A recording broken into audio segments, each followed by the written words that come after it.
This is the best moments of the BBQ Central Show in 10 minutes or less. Ever wish you could re-listen to your favorite interview or segment? Do you enjoy hearing older shows for the first time in years? Then the best moments of the BBQ Central Show in 10 minutes or less is just what you need. Thanks for listening and enjoy the show. Hello, friends. John Solberg here. I want to take a quick moment to let you know that today's episode is being brought to you by The Butcher Shop, purveyors of highly sought after 100% Australian non-crossbred Wylara 9 Plus briskets, and as always, they're handpicked just for you. The Butcher Shop has been retailing the finest meats for more than 15 years, and every week they're shipping out competition quality meats to many of the biggest teams in the competition scene across the nation. Simply put, teams who use The Butcher Shop win, and they win often. Even if you're not a competitor, you deserve the finer cuts in life. The Butcher Shop is shipping some of the finest prime, dry-aged Australian Wagyu and Japanese Wagyu steaks to people just like you and me who aspire to be the kings and queens of the cul-de-sac. The Butcher Shop always has Berkshire, Compart Duroc, and Allegiance Duroc, as well as Prairie Fresh all-natural pork in stock, and again, it's always hand-picked just for you. So give The Butcher Shop a call today, 850-458-8782. That's 850-458-8782. You can also check them out over on Facebook, facebook.com/The Butcher Shop. Shop is spelled S-H-O-P-P-E. The Butcher Shop is home of the 100% Australian non-crossbred Wylara 9 Plus briskets. Today we're going to revisit Greg's thoughts on 9/11. So for me, I know exactly where I was. I'm sure all of you know exactly where you were when you heard about the first plane hitting. A lot of people saw the second plane hit live. You know, where were you? Where were you? What did you think? Were you scared? Did you think it was coming to your town next? I was scared. I turned around in the middle of nowhere, probably where I was safest, and raced back an hour and 10 minutes through downtown Cleveland to get back home because I didn't know. I didn't know if they were going to be flying planes into Cleveland or Akron or Indiana or Pennsylvania or whatever. I was scared. I had to get back and be with my wife because I didn't know what was going on. Who would ever thought? So to hear that 11 years removed, that the day, if somebody says September 11th, that it doesn't resonate for people that were alive and saw it happen is unfathomable to me. And I will not, as long as the show is on the air, I will never let one show pass without at least giving it that reference and respect that it deserves at the end of every single show. That will never go away. This is not a political show. I'm not making any political statement. I'm just merely giving time to an event that happened in our lifetime that was probably one of the, if not the most significant event that has happened in regards to an attack on us.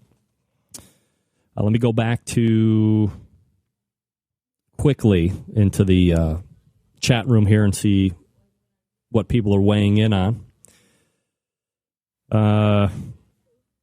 Chris Zordel was listening to the radio at work, as was I. Don G was a New Yorker stuck in a Chicago hotel. Randy Hill was rounding and saw it hit the tower in a patient's room.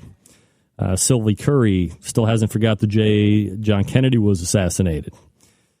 Just like September 11th, never forget.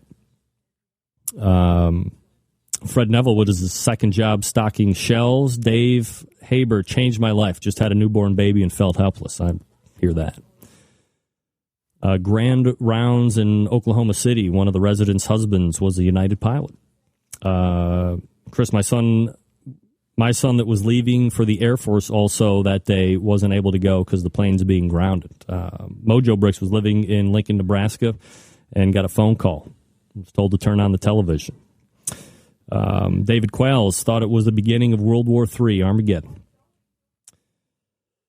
Sylvie Curry was scared, and husband was in Boston, scheduled for the same flight number on September 13th. Wow. Levi Bosca, sitting in health class, stopped class, turned on the television to watch the live. Oh, man, watch that second plane go live and also at the Pentagon. Unbelievable.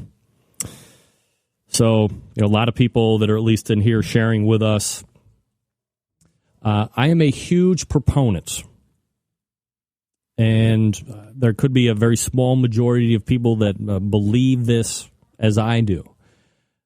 But if people that are on radio and media now, not this kind of radio, but real radio, terrestrial, that's getting a mass audience all in one shot, if they're going to disassociate the words September 11th and not automatically go back to the acts that happened on that day, to me, merely gives more credence to what I have said all along. If I was put in charge, if I was elected president, a groundswell. Is it too late for me? I forgot to mention I'm running for president.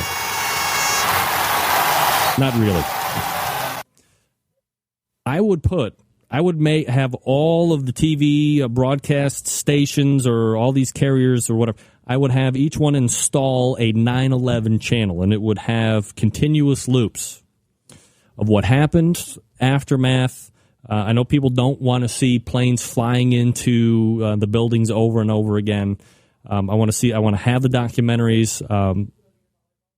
I want to make sure that no matter what, if for 1 second that you thought you forgot what it was like or what you felt like, you would be able to go back to that channel, turn it on, and remember exactly what the hell happened that day and how shitty it was and how shitty you felt and how helpless and scared you felt, because that's what you have to remember. Time passes, you become less attached or detached. The senses aren't the same. You're not as alert, you're not as vigilant.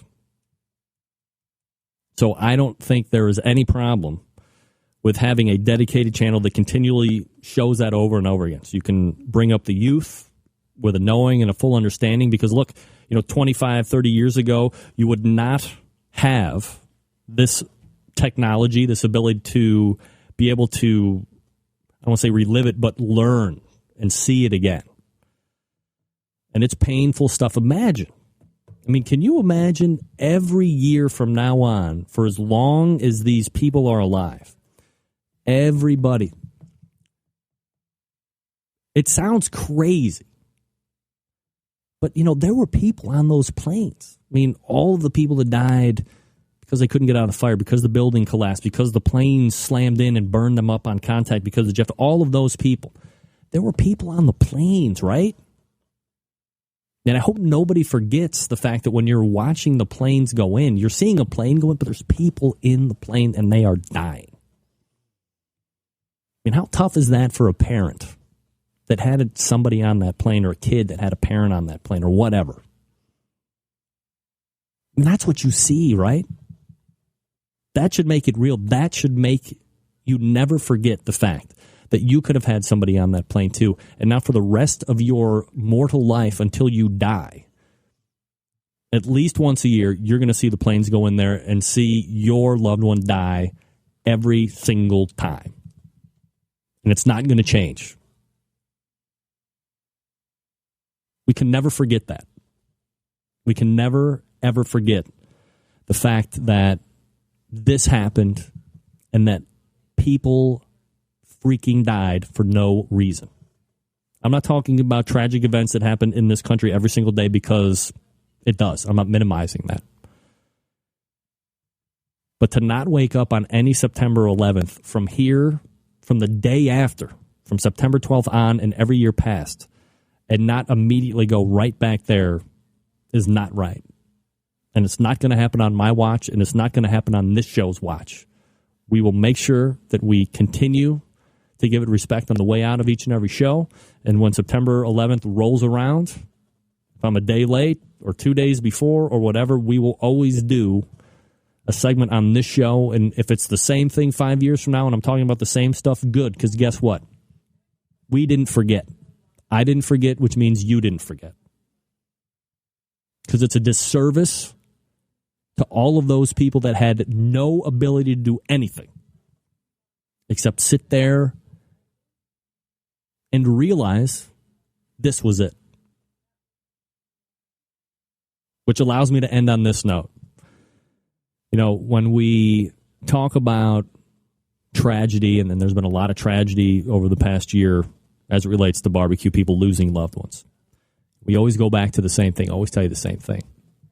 If you can't remember the last time you told your parents or your wife or your kids or your friends or your whatever, the people that mean the most to you, if you can't remember the last time you told them, I love you, or you mean a lot to me, or whatever, if you don't get those feelings out, tomorrow it could change. Your number could be pulled, their number could be pulled, and now it's too late.